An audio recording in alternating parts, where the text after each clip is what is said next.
Welcome back to Cavs Corner. I'm Mitchell, And I'm Brig. and today we're excited to be talking about our expectations for the 2024-2025 season for the Cleveland Cavaliers. This proves to be, or is shaping up to be, an exciting season, and we're going to talk about what our expectations going into it are, our predictions for both win totals and playoff performance, and also what the organization's expectations should be going into this year. And as a bonus, stick with us until the end because we will also give our prediction for the NBA Finals and who will emerge victorious this season. So, without further ado, let's get into it. Yeah, Mitchell. So let's get started. What are your expectations for the Cavs this year? Yeah, I've been excited to talk about this because, I'm as a Cavs fan, I'm always excited for a new season to start. There's always something to look forward to. This year, with an unprecedented amount of running it back, with basically the exact same roster plus Jalen Tyson and, a few two-way guys, it'll look very familiar, I think. I'm excited to see what Kenny Atkinson brings to the team, how the style is different from a Bickerstaff coach team. Does our defense slip a little bit? Does our offense improve, or do both improve, or do both slip? There's a range of outcomes, and I'm excited to see how that looks. What I'm expecting us to really uh, be a regular season wins machine. I expect us to win quite a bit and be chasing for a top seed in the Eastern Conference. I wouldn't even be surprised if we were chasing for that number one seed in the conference. I think playing in the East has several benefits, and one being that there's a lot of bad teams in the East this year. The conference goes about eight deep with competitive teams. Things could change, but right now there's quite a big bottom of the conference, and so we should be able to beat up on those bad teams while going toe to toe and holding our own with the conference and the league's best. So I expect us to rack up quite a few wins in the regular season and take a strong amount of momentum into the postseason. I'm excited to see how the continuity holds over from year to year and how that impacts the play on the court. And I also am sneaky uh, or cautiously optimistic, let's say, about the NBA Cup. I felt like last year our performance in those games was fairly lackluster, but it was such a new thing that there was varying degrees of buy-in from the teams and from fans, especially, quite frankly.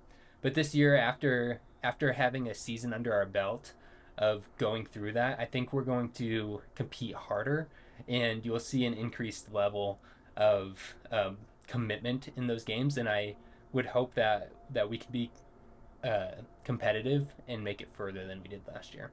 So just at a high level, those are my expectations for the season, and I'm really looking forward to it. But that's enough from me. What are your expectations? I love that you mentioned the NBA Cup. That is something that I forgot even existed, and I am curious to see how we do this year. I mean, I'd love to get another banner hanging up there in The Rock, whether that be an NBA Cup banner or a finals banner. No, actually, I just want the finals. Who cares about the NBA Cup? The But Lakers I do, think, apparently. yeah, apparently. Um, I think so. My expectations for the team, like you said, like I have no issues with what you said whatsoever. I think where my expectations lie are more of like the individuals that are on the team and the different play styles that will be played. Um, I think that I expect Jalen Tyson to probably get off to a rough, rocky start at the beginning and to hopefully find his groove towards the second half of this season. Hopefully, come January, February, close to the All Star break, hopefully he starts to find his rhythm and his groove a little bit more and maybe start to average maybe, I don't know, say 8, 9, 10 points a game. Nothing too much. We don't need a ton out of him, but I do expect him to get some playing time. Like you said, he is like the one new addition this year, besides some other two-way guys that probably won't be too impactful this year. Another expectation will be better point guard play from me. I think that Darius Garland will be significantly improved this year. Well, hopefully, hopefully he's fully recovered from that jaw surgery that he had near the beginning of last year. Also, I don't know what to make of Ty Jerome not playing at all last year. Maybe he'll play this year. Hopefully, Craig Porter Jr. Will get back from injury sometime soon, and will be able to contribute during the year. So I think that we are going to have a lot more depth at the point guard spot this year than we did last year, at least with any luck. Hopefully, injuries don't decimate the starting point guard or the point guard role on the team from top to bottom again. And so, with that being said, I think as we have a better floor general on the court that is more capable of distributing the ball and commanding the offense, I think that we will be a better situated team going into the playoffs. Like you said, I wouldn't be surprised if our team if the Cavs had a very similar year to what the Guardians had this year, actually, with kind of surpassing expectations a little bit and kind of playing above their reach. And that's kind of what JB did. Every year, JB, it seemed like before the All-Star break, this team was first or second in the conference. And then after the All-Star break, this team just kind of bottomed out completely. And that is the absolute opposite way that you want to be playing your season. You'd rather be peaking towards when playoffs come around. So that's another expectation for me, is that it'll be more smooth sailing. Hopefully more of a consistent year. And maybe a rough start again near the beginning as Kenny Atkinson kind of finds his footing again as a head coach once more. But that hopefully will thrive post All-Star break. That at that point we'll be able to actually start, making up ground on maybe some of the Eastern Conference standings if we're a little bit lower. But yeah, overall, I think that those are pretty much my expectations for the season. I think that it's going to be a fun season. I think it's going to be very exciting from start to finish. And, barring significant injuries, this Cavs team should have a lot to expect once the season rolls around. Yeah, I so agree. let's move on to... Oh, go ahead. No, I was just going to say, I agree that it's going to be fun. I think back to the Max Strus shot from last year, the 71-point Donnie game, some of those Cavalanches from prior years. There's a lot to, in the NBA, it's easy to reduce the value of the regular season and just think about success and failure in terms of playoff results. But as a fan, there's going to be, I think it's shaping up to be a fun season, one that we can all enjoy and have fun rooting for our team, regardless of what the results end up at the end of the year. Yeah, absolutely. So with that being said, Mitchell, what do you think the organization's expectations should be from the Cavs standpoint? Yeah, so it's interesting because, like as a fan, we have certain expectations for what we think should happen. But the organization has signaled, at least in my mind, they have signaled that they are all in. We have emptied out our trade assets to acquire Donovan Mitchell. Now, some moves on the margins, good draft picks, and some two-way, maneuvering has restocked some of those draft assets. So I do think we could make a move if we still wanted to. But essentially, like as far as draft compensation and salary cap space with all these max contracts we've given out, the Cavs have signaled to us, the fans, and to the league as a whole that they are ready to compete for a championship. Now, I personally don't think that we're there yet, but by their actions, that is what the Cavs have shown they believe this team to be capable of. And if they don't believe that, then we can look at their actions with even more scrutiny, because what they've done, you only do if you're ready to compete for a championship. And so, I don't think we're going to be in the NBA Finals this year, but I think the organization should believe that they will be. And I think the organization and the team should be pushing for a finals berth, which sounds crazy, but it goes back to some of what we talked about in our last conversation where, I disagreed, where I didn't feel like the team was ready to take that next step, but they seem to think that they are capable of it. And so I think their expectations should be at least an Eastern Conference Finals appearance from the team's perspective. So I don't know what your thoughts are, if I'm being a little too aggressive there, but judging on their actions, that's kind of where I think their head should be at. Yeah, I think so too. I honestly, like, you look around the landscape of the East, and especially that upper tier, that upper echelon of teams, you have Of course, the Boston Celtics, who were incredible last year. They won the finals. They nearly swept the Cavs in the playoffs. You have the Knicks, who've retooled their roster a bit with trading away Randall and bringing in Karl Anthony Towns. You have the Sixers, who of course are always a threat when they have Joel Embiid. And then you have in my mind, you have the Cavs next. I think I may have lost the recording. Let's see. Am I still going? Yeah, we're still going. Cool. And then in my mind, you have the Cavs next on that tier. And so you have to look at that and say, well, are we better than these teams? Are we better than the Sixers? Are we better than the Knicks? Are we one of the two best teams in the Eastern Conference?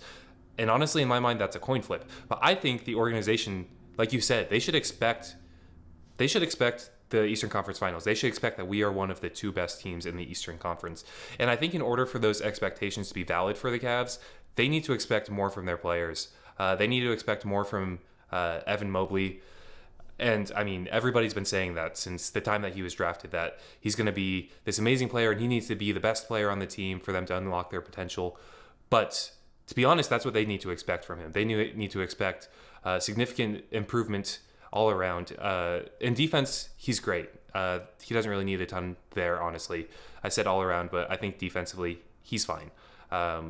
Offensively, I think that's where the growth needs to happen. I think there needs to be expectations that Donovan and Darius play better together, honestly, and that they are able to really play like a true 1 and 2, like a true point guard and shooting guard playing alongside each other.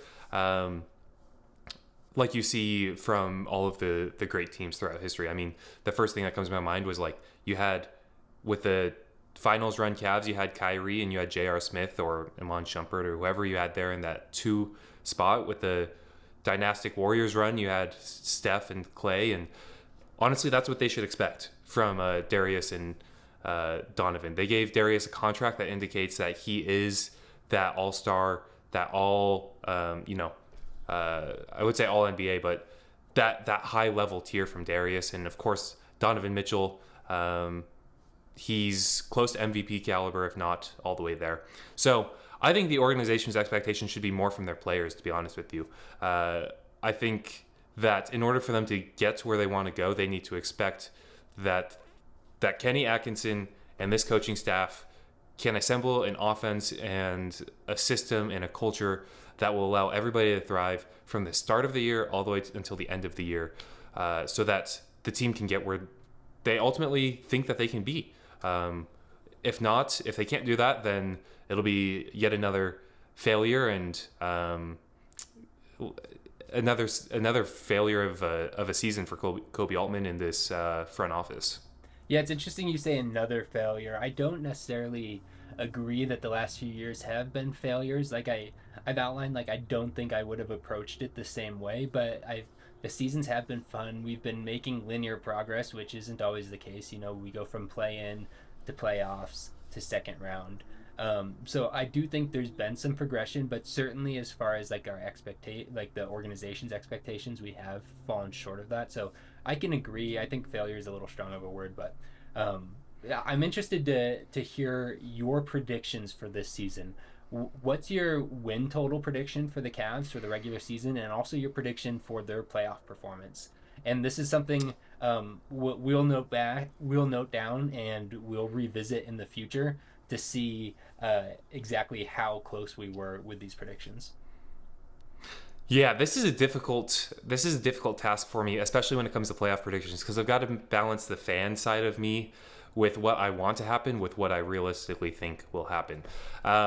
So when it comes to regular season, I expect I predict maybe 53 wins on the season. That's more than they had the last 2 years, and I think that's where they should be. They should continue on that kind of linear improvement and be at that upper tier of the Eastern Conference teams. When it comes to the playoff predictions, man, I'm torn. I can't decide if I think that they're going to make it to the second round or to the Eastern Conference Finals.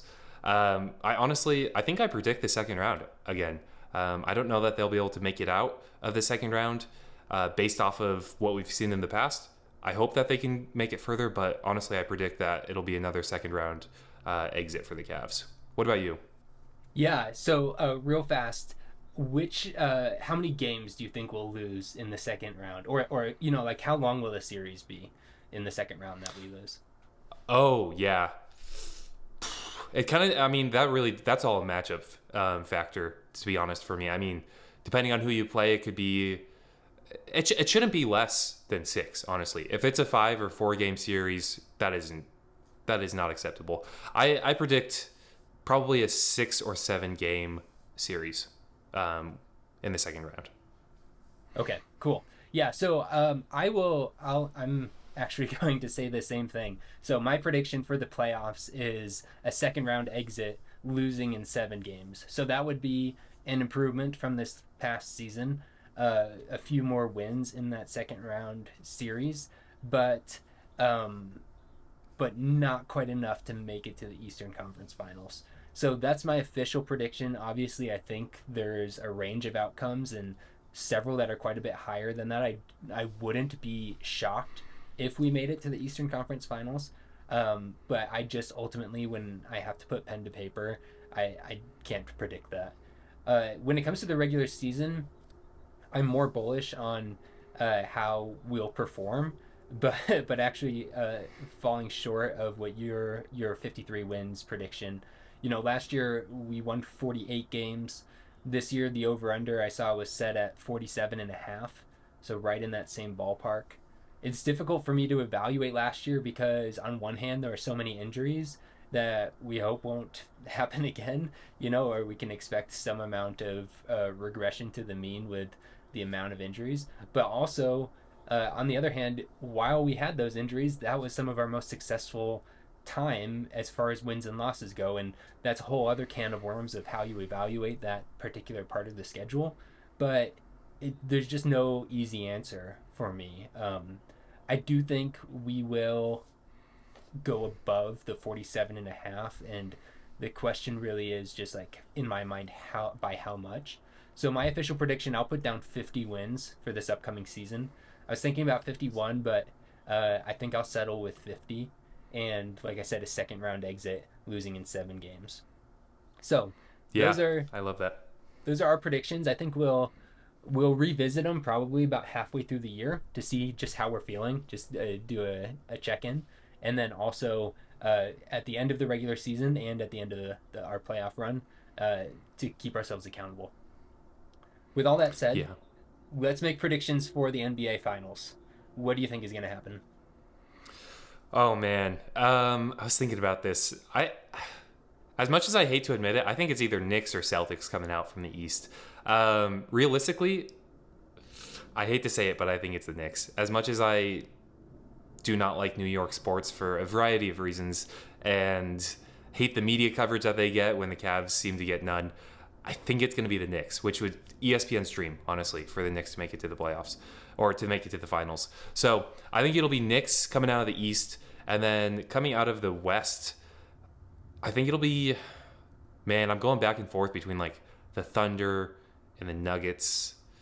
I think he'll be the Thunder, to be honest with you. The Mavs also, of course, they made it last year, but I think it'll be Thunder Knicks in the finals. What about you? Awesome. Well, I need to know who you think's going to win and in how many games. Oh, But winner. Yeah. Um. Oh man, when it comes to that, I guess I'm just gonna have to go Knicks in 6. Knicks in 6. Wow, that is, yeah, that's interesting. I'm excited to see how they play. As a Cleveland sports fan, I can't in good conscience root for any team from New York. Although I have lived in New York City, and so um, maybe my hatred level for for the teams there has diminished slightly, but not much. Uh, and so I do think it's kind of a fun team that they've put together. I'm not the biggest Carl Anthony Towns fan, um, but I honestly just feel like they're so top heavy and not deep enough for that long of a run, especially with how injury prone OG Ananobi and at times Carl Anthony Towns can be. So we'll see how it goes. It definitely could happen. My prediction, I'm gonna predict the Nuggets over the Celtics. I'll say 6 games. I just think Jokic right now is kind of inevitable. Last year was a bit of a fluke. in the second round, blowing that huge lead to the Mavericks. I think if they would have um, won that game, or sorry, blowing that huge lead to the Timberwolves, if they would have won that game, I think they would have beat the Mavericks and probably ended up beating the Celtics too. Um, there's a lot of what ifs there, but I just believe in Jokic so much that it's hard to pick anyone else for me, especially this far in advance. I certainly don't think that they have had the best offseason. Not sure I love the Russ signing. Losing KCP isn't great, but I just have so much respect for Jokic and what he does and how he can elevate the players around him that if you're making me predict at the beginning of a season without any other evidence or games to go on, I'm gonna ride with Jokic there. And then in the East, as much as I'd love it to be the Cavs, I just think the Celtics, their top level talent is so good. They're consistent, and now they have the experience. It's hard to repeat, and so I don't think that they will ultimately get there. But making it to the finals, they have that experience. I do think they have a chip on their shoulder because of the off seasons that Jaylen Brown and Jason Tatum have had. So we'll see how it goes. It's as a Cleveland sports fan, I don't like rooting for Philadelphia, Boston, or New York. It would really make me upset to see any of them do well. But other than Milwaukee, I think that's our biggest competition in the East. So I'm going to go Nuggets over Celtics in 6. Nice. I like it. And if my history of predictions personally has any, if that holds up at all, it will not be the Knicks and the Thunder. So rest assured, if I predicted the Knicks win, they probably will not win. To be honest with you, my predictions are notoriously bad at this point in my life. But yeah, I love your I love your predictions there. Anyway, awesome. Well, I think in our next episode, we're going to drill down even further. So today we talked kind of high level expectations, what we think the season's going to be like. But in our next episode, we're going to look at individual players and answer questions like who we think is going to be the most improved from last season on the Cavs, least improved, most likely to be traded, things of that nature. Really start talking about specific players and how we expect their seasons to pan out. So today was more of a higher level overview of the team and the season, and expect us to drill down. We only have 2 weeks until the regular season starts. We're getting close. 23rd against Toronto, so that'll be an exciting matchup. And definitely subscribe. Leave a comment. Let us know what your predictions are for this upcoming season, finals, playoffs. Regular season wins. We'd love to hear from you. And stay tuned because the season's about to kick off and we're going to have coverage all the way through. Go Cavs!